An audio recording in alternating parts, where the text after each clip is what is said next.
E essa oração deles, que é o centro desse texto para nós, é maravilhosa, porque eles se dirigem para Deus e começam a citar o que eles acreditavam a respeito de Deus. Eles começam dizendo: Tu, soberano Senhor, Criador do céu e da terra. Eles acreditavam que Deus estava no controle. Estava no controle por quê? Primeiro, porque Ele criou. Segundo, porque Ele se revelou e revelou a sua vontade. E aí eles começam a orar o Salmo 2. O que está escrito lá no Salmo 2? Você lembra do Salmo 2?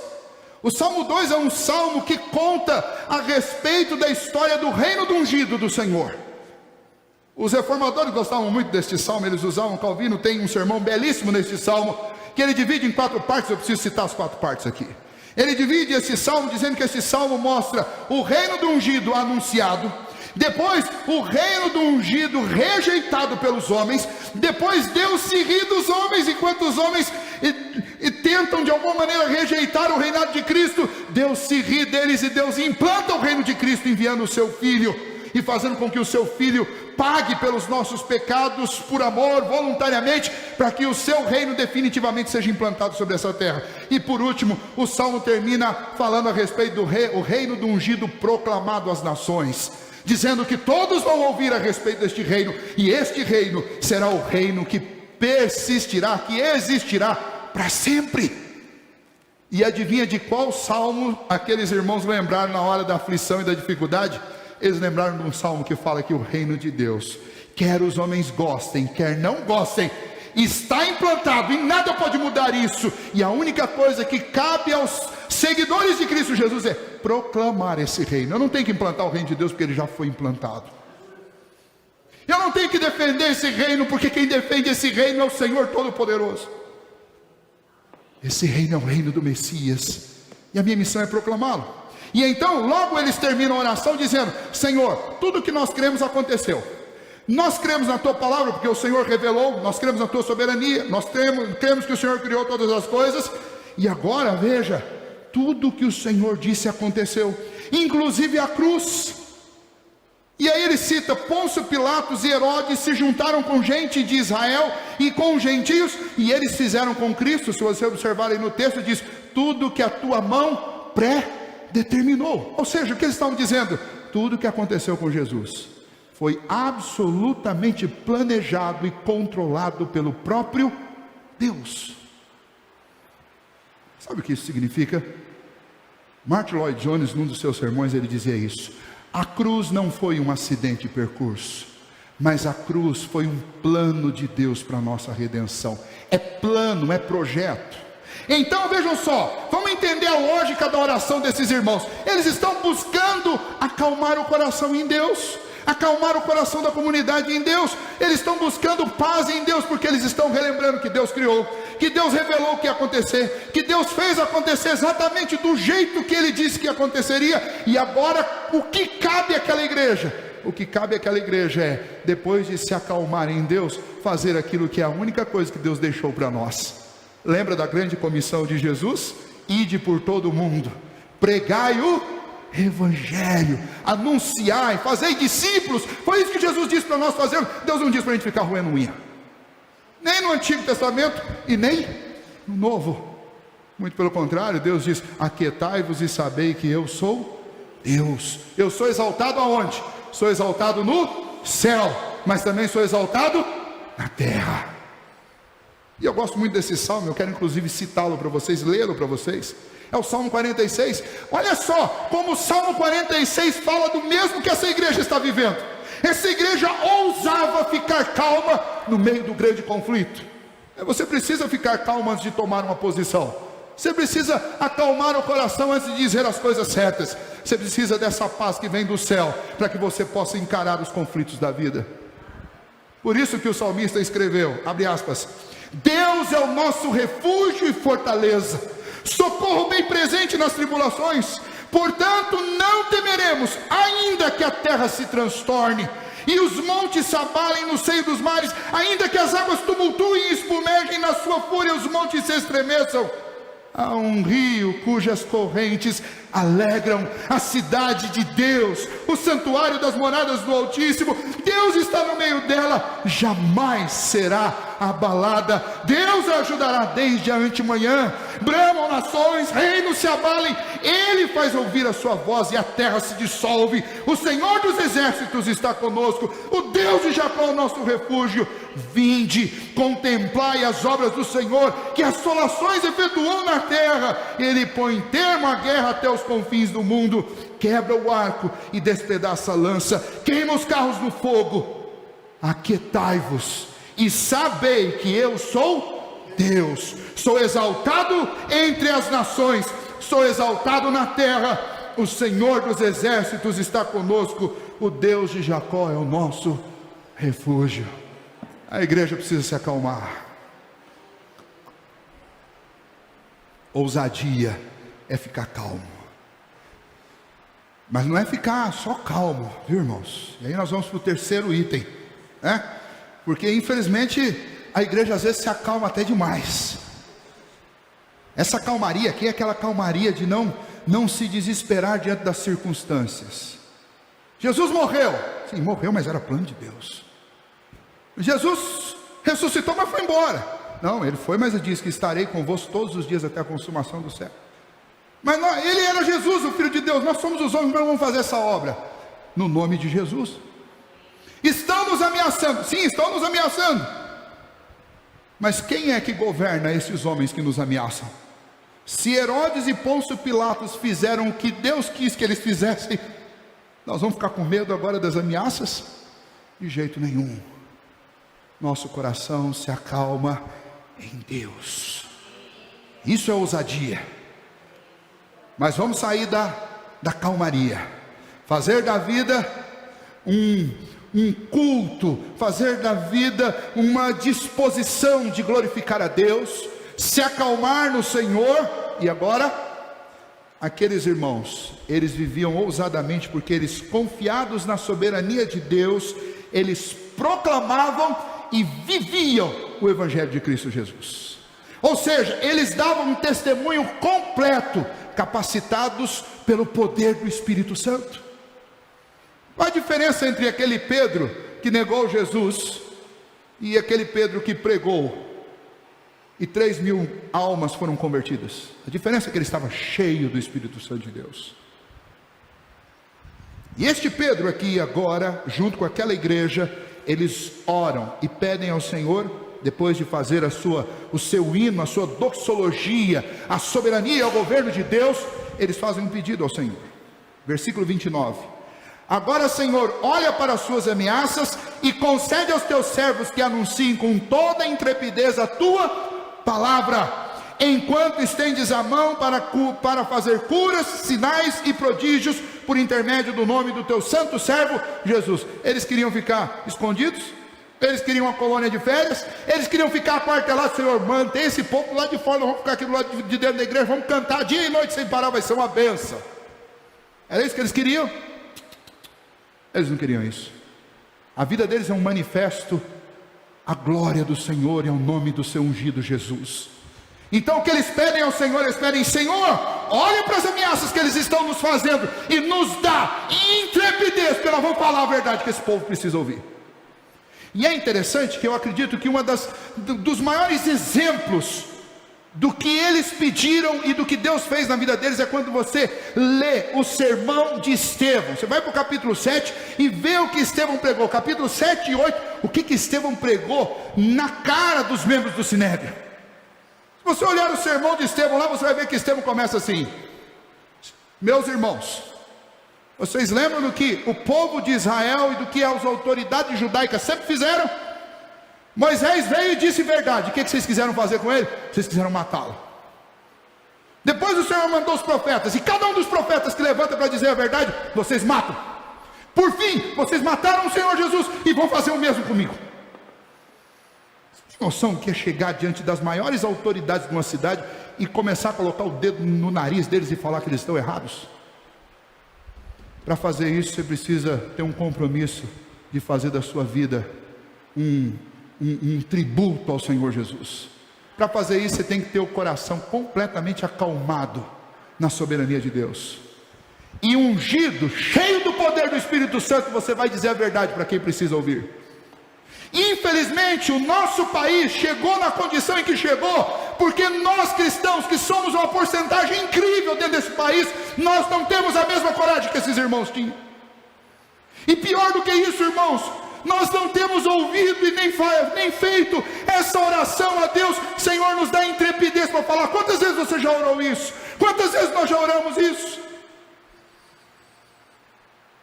Nós somos os primeiros a criticar político, liderança, desde liderança interna da igreja, as lideranças que estão do lado de fora, a gente critica, mas a gente não pede ao Senhor autoridade para falar de Jesus, para falar o que precisa ser dito. Aquela igreja é uma igreja ousada, porque eles, cheios do Espírito Santo de Deus, eles declaravam publicamente o que precisavam ser feito. Eles não viviam aquartelados dentro da igreja, eles não se encontravam dominicalmente, mas eles pediram ao Senhor: Senhor, dá intrepidez, porque nós vamos continuar falando. Nós não temos poder para fazer milagre, mas o Senhor continua fazendo. Nós não temos poder para libertar as pessoas, mas o Senhor continua libertando. O que cabe a nós é pregar o Evangelho, mas nós não queremos fazer isso de qualquer jeito. Nós queremos fazer isso com coragem. Nós queremos fazer isso com intrepidez. Nós queremos fazer isso cheios do Espírito Santo de Deus. Isso aqui, irmãos, não tem a ver com grandes pregadores. Isso aqui tem a ver com corações inflamados por Cristo Jesus e pelo Evangelho. Porque essa pregação com intrepidez não é essa pregação de púlpito, que eu posso dizer para vocês como pregador, depois o pastor Rosser confirma: é fácil a gente ser intrépido no púlpito. Difícil é ser intrépido no meio dos seus parentes. Difícil é ser intrépido entre os colegas do futebol. Difícil é ser intrépido lá no seu local de trabalho. Difícil é ser intrépido no ônibus. Difícil é ser intrépido na rua. E é nesse lugar que nós precisamos do poder do Espírito Santo. Então o que esses homens estão falando não é do ministério apostólico, mas eles estão falando a respeito da vida de cada crente. Aquela igreja se reuniu e disse: Senhor, dá-nos intrepidez, para que a gente continue a pregar, para que a gente continue a falar. Mas não é apenas para pregar e falar. Se você observar, essa não é a questão apenas aqui. Se você observar a continuação dessas declarações e dessas histórias que Lucas conta a respeito do início da igreja primitiva, você vai ver no final do capítulo 2 que eles perseveravam na doutrina dos apóstolos, que eles estavam unânimes nas orações, que eles partiam o pão de casa em casa, havia comunhão neles. Se você observar no final do capítulo 4, aqui a partir do versículo 32, você vai ver que da multidão dos que creram era só um coração. Sabe como é que uma igreja consegue ter um único coração?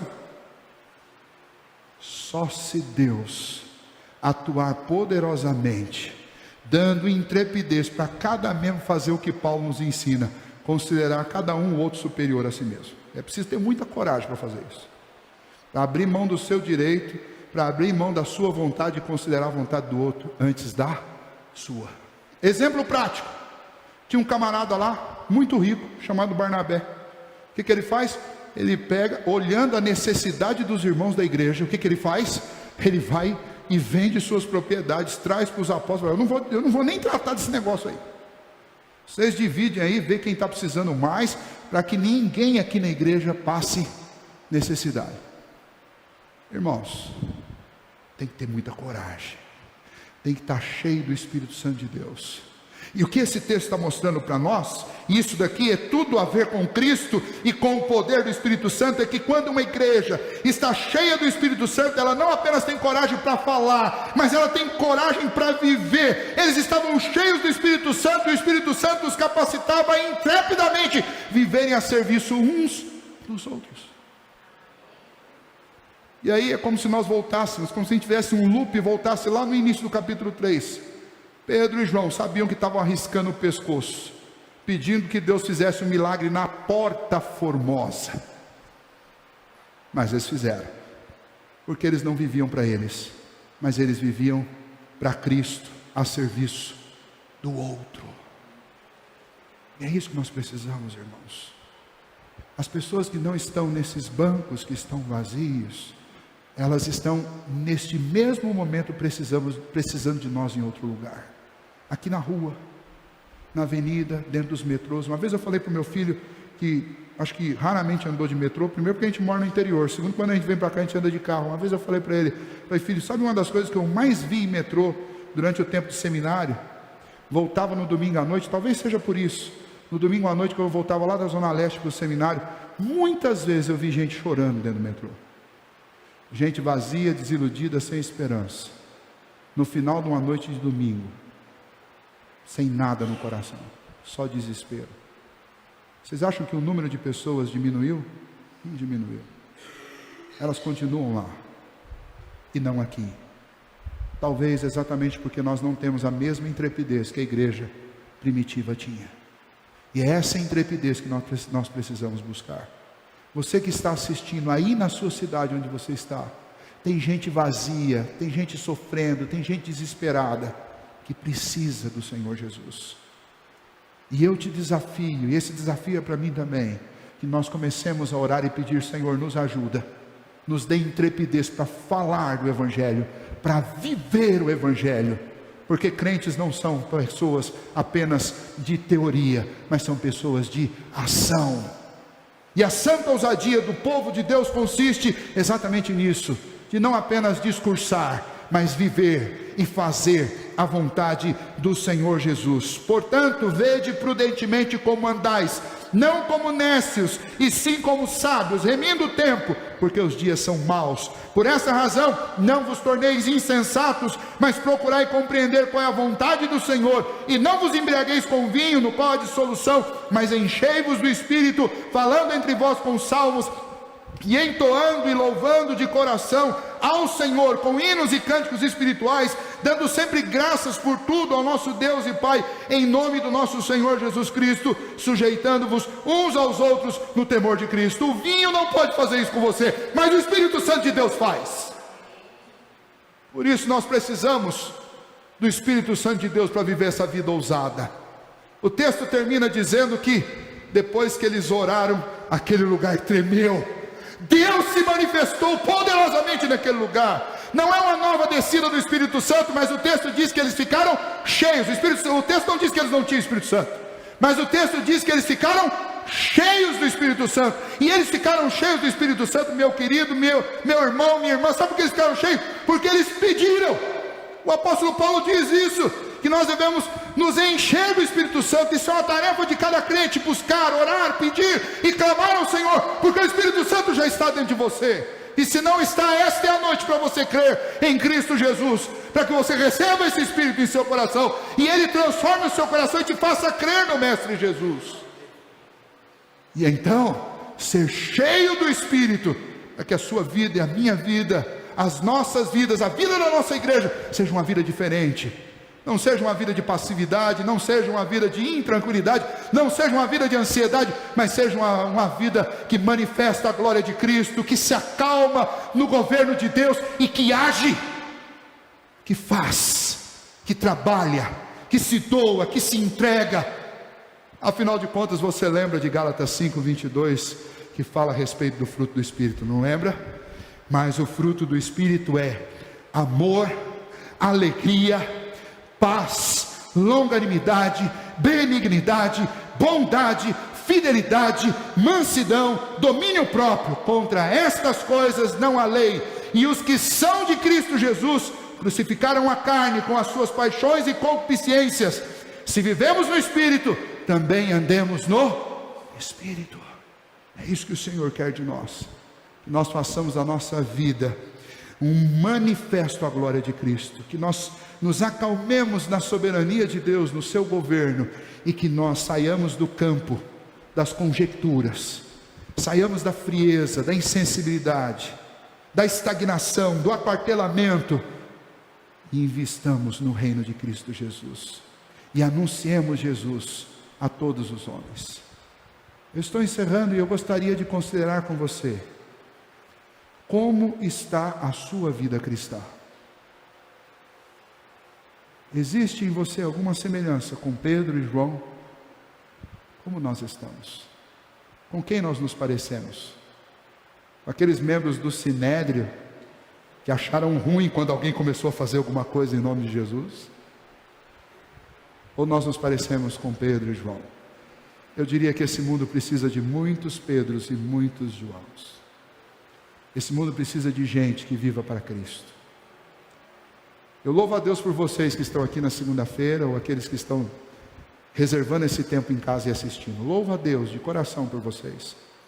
E eu gostaria de, junto de vocês, antes de encerrarmos esse culto, orarmos, pedindo o mesmo que esses irmãos pediram, que Deus nos dê intrepidez, para que a gente viva um quadro novo na nossa igreja, na nossa vida particular. Mas gostaria também de me dirigir a você, que talvez ainda não entregou sua vida completamente a Cristo, para dizer para você que a vida do cristão não é essa vida que muitas vezes a gente enxerga nos crentes do nosso tempo.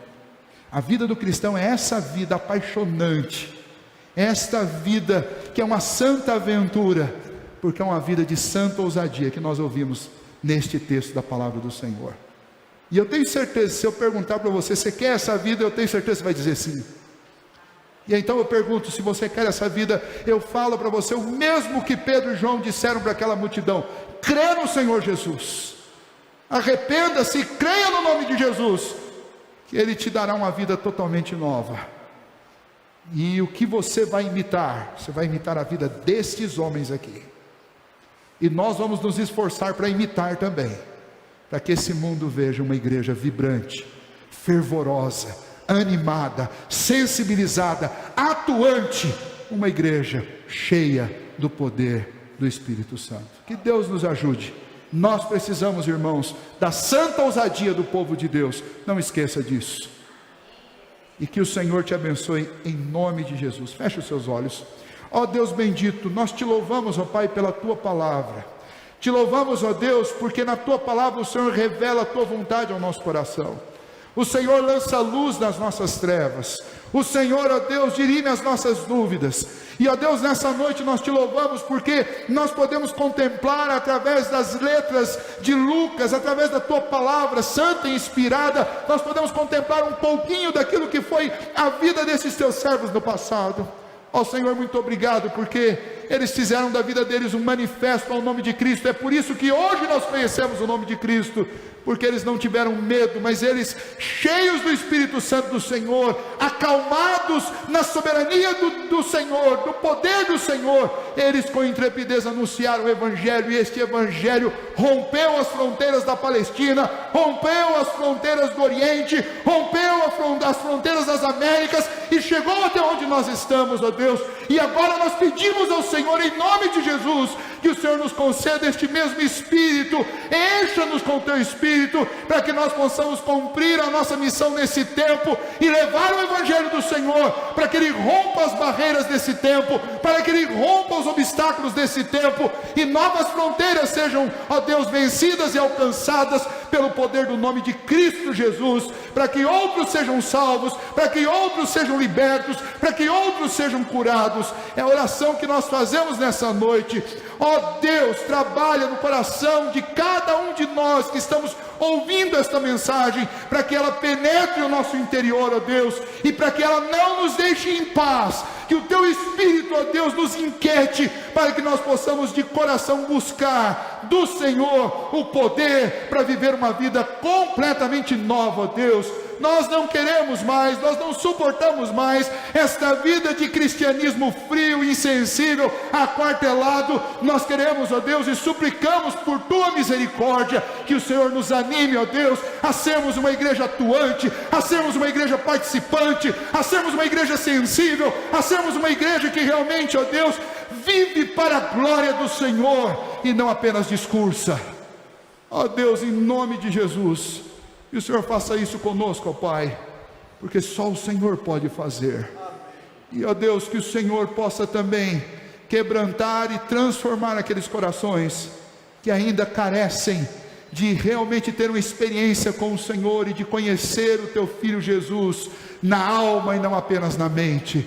Portanto, ó Deus, que o teu Santo Espírito invada corações, e que o teu Santo Espírito implante a tua palavra, e leve aqueles que ainda não creem em ti a crerem no nome de Cristo, para viverem essa vida fantástica, ó Deus, que os verdadeiros servos do Senhor, aqueles que te temem, que te amam, vivem para a glória de Cristo Jesus. Essa é a nossa oração, ó Deus, no nome do teu Filho, agradecidos porque o Senhor tem falado conosco. Amém. Deus abençoe, irmãos.